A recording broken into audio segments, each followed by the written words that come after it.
How to log in to Regions Bank online banking.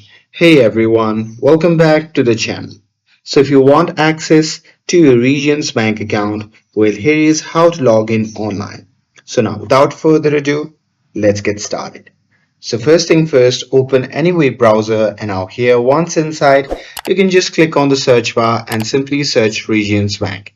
And now here on the search result, just click on the first link and after that will be prompted to the official website of the Regions Bank.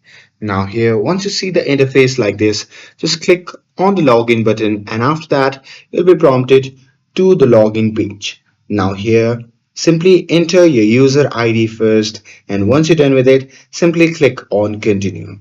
And after that on the next page you have to enter your password exactly as you set them up, and next you have to choose whether you want to log into online banking, credit card, or another service from the drop down, and after that you simply have to click on login, and once you do that you'll be taken straight to your account dashboard.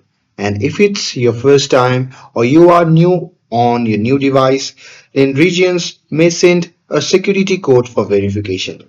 And once verified, you can view balances, pay bills, transfer money, and much more. And that's it. That's how you can log in to your Regions Bank online banking. With this, if you found this video helpful, then don't forget to like, share, and subscribe to get updated for more videos. Thanks for watching, and I'll see you in the next video.